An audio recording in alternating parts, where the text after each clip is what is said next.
the just shall live by faith. Or, as other translations render it, the righteous shall live by faith. This text from Habakkuk 2:4 has been quoted 3 times in the New Testament: Romans 1:17, Galatians 3:11, and Hebrews 10:38. This text tells us that 1, it is by faith alone that the just or the righteous become God's people. And 2, it is by faith alone that they shall live. 2 truths are expressed here. First, through faith, God makes us right in His sight. And second, the people of God will live through faith. We see here, 1, the faith that gives new life, the faith that saves, and 2, the faith that sustains this new life. The faith that saves, or the faith that gives new life. Who are the just, you might ask? Or who are the righteous? They are those who are saved by grace through faith. Saved from what? From the bondage of sin that leads to death. God is righteous and just. He cannot make sinners right before His sight without justice. Sin must be punished, so God can be reconciled to man.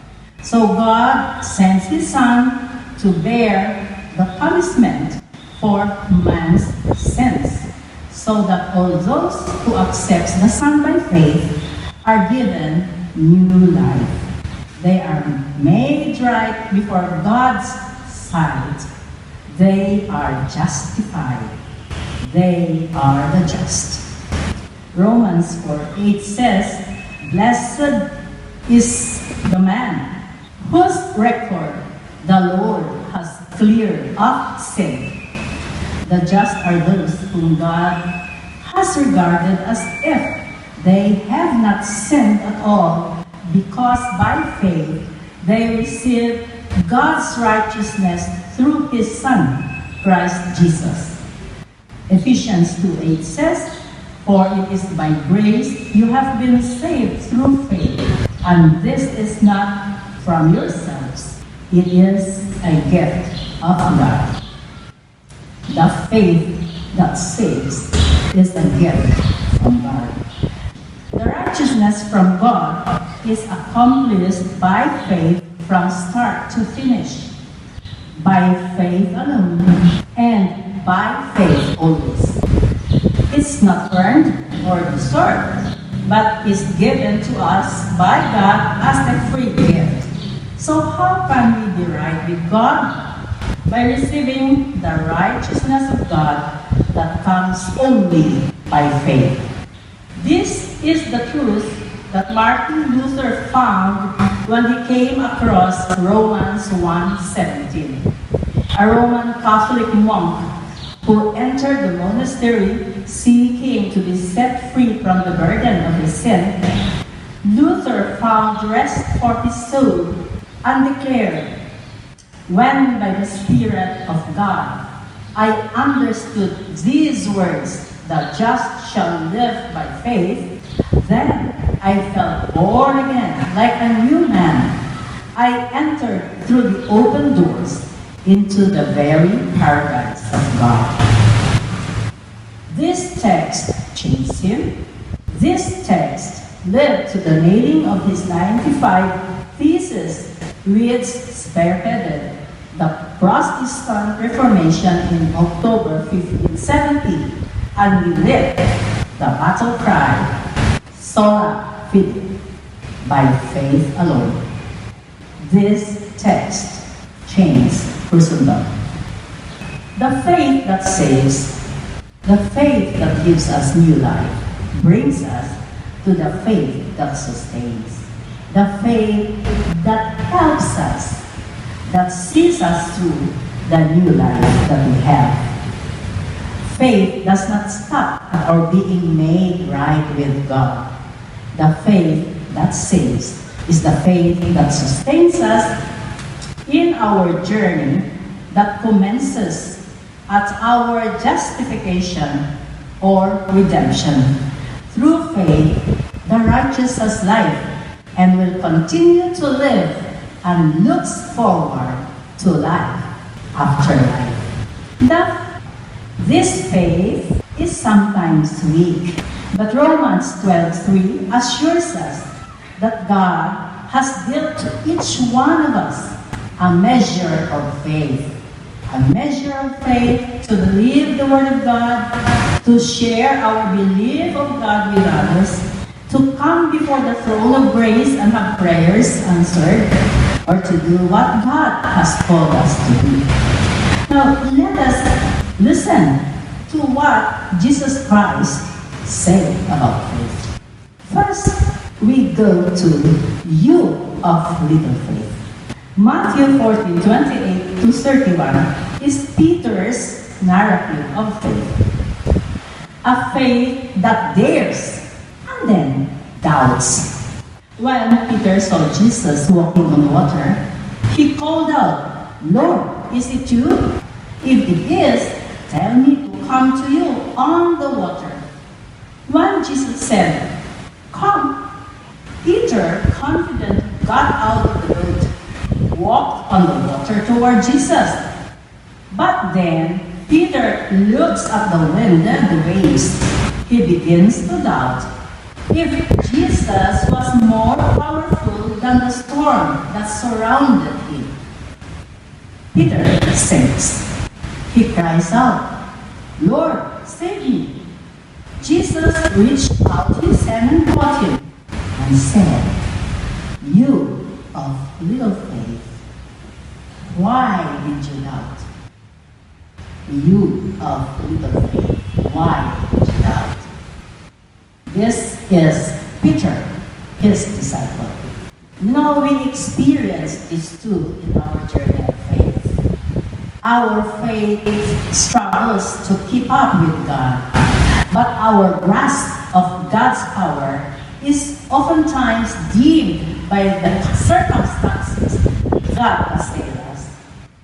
At times, we dare risk coming into the water and trust God.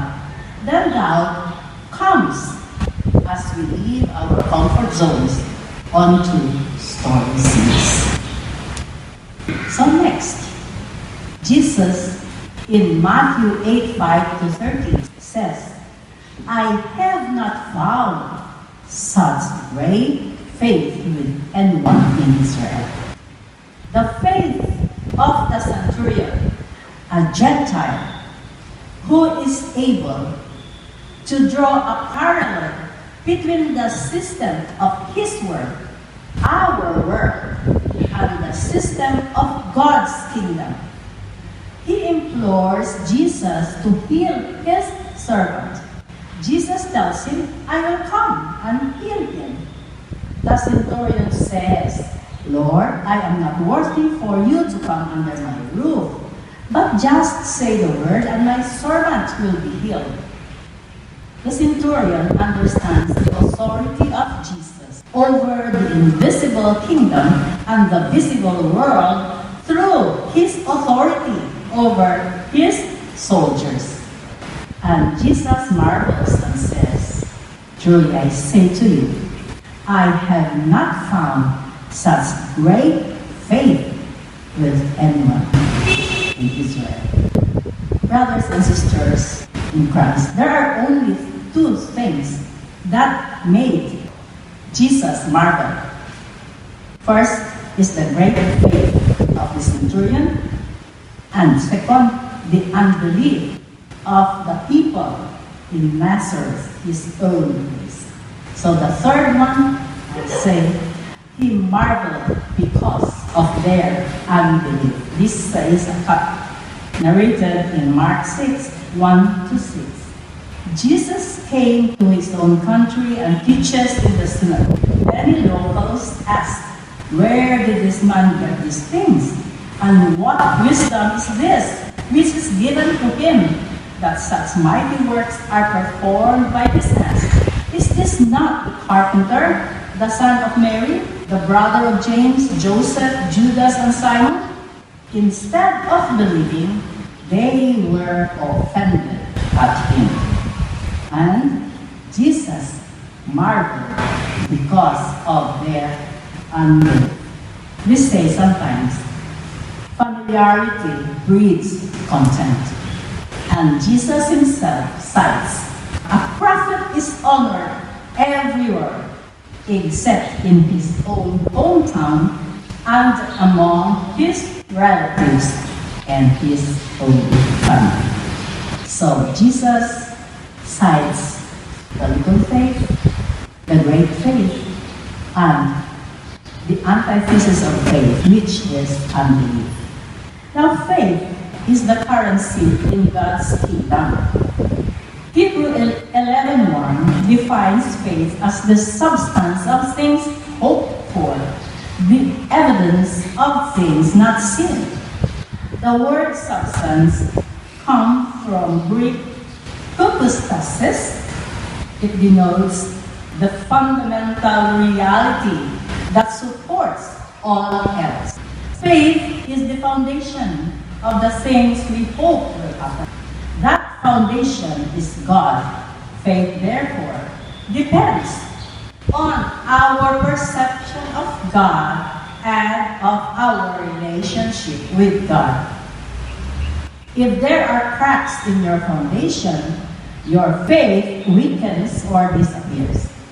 A long-time believer once asked me, Jesse, why is it that my friends who are non-Christians are more prosperous than I am? I pray to the Lord for my needs, but it seems like the Lord is not listening. He has not answered my prayers. He was asking a question many believers ask. As a matter of fact, a question many of us ask today. How do we perceive God? And how is our relationship with Him?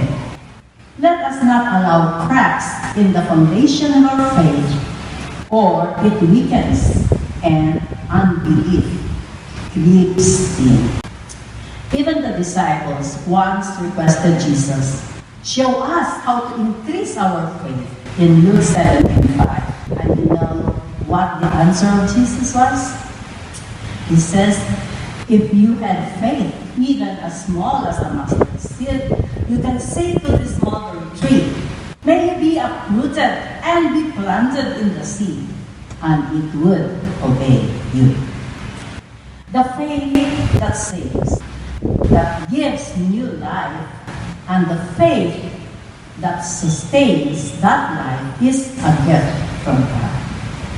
All believers have been assigned enough faith to believe the promises of God, to share this belief with others, to come boldly to the throne of grace to obtain mercy and grace in time of need, and to do tasks God has called us to do. Whatever faith God has assigned to us, it is sufficient for our need. It is sufficient for the task God wants us to do. It is sufficient for us to believe. For after all, it is not about the size of your faith. It is not about your little faith, or your little faith, or your faltering faith. It is not about the size of your faith. It is about the source of your faith and how much of the faith given you are actively using. Let me end by sharing my personal reflection on this journey of faith through an analogy drawn from our recent 1,500-kilometer Luzon, Visayas, Mindanao drive via the Philippine Highway. We started at 4 o'clock dawn with a prayer for protection and bleeding as we decided to drive straight with Nene and our son Joe alternating at the steering wheel. Although this was our fifth drive along this highway, we realized that its street has hazards lurking, especially in the Allen Samar to the Luan Leyte ports that we usually take at night. Despite our prayers, we were prevailed upon by our own wisdom to be cautious as we were debating over staying at Calvayo and waited out till morning for the Visayas run. But then we realized that faith is trusting that God, who is with us, will see us through this journey, even night. Our son Joe and I decided to take that Samar later run at 1 o'clock dawn. True enough, dark and familiar roads and almost deserted highway, as many do not take these treks at night. Many travelers stay overnight at Calvayo and then start out early in the morning. So with that unfamiliar road, deserted highway, and getting familiar with a new vehicle, these were tough. But we were amazed that at certain critical points, a car would suddenly appear and lead us through the tricky road. Then, as suddenly, it disappears. And there was a point when Joe decided to wait it out as we thought we were facing a dead end with fog around. But then, two trucks from the opposite lane came by, telling us that there was a path somewhere. Then, suddenly, a car behind us did overtake us and lead us along that long stretch of dark, winding, deserted road to a lighted town midway to Tacloban. There were some delays in the ports, but then we realized that these delays were for our good. This experience brings forth the faith that sustains us in our journey of faith. In the long stretches of darkness, deserted highways, remember, God will see us through. This is the faith through which we live. The just shall live by faith. As we grasp the meaning of this text and see its importance in our journey of faith, may it ignite in our heart the spirit of reformation and transformation. And like Luther, we can say, when by the Spirit of God I understood these words, the just shall live by faith, that I felt born again, like a new man. I entered through the open doors into the paradise.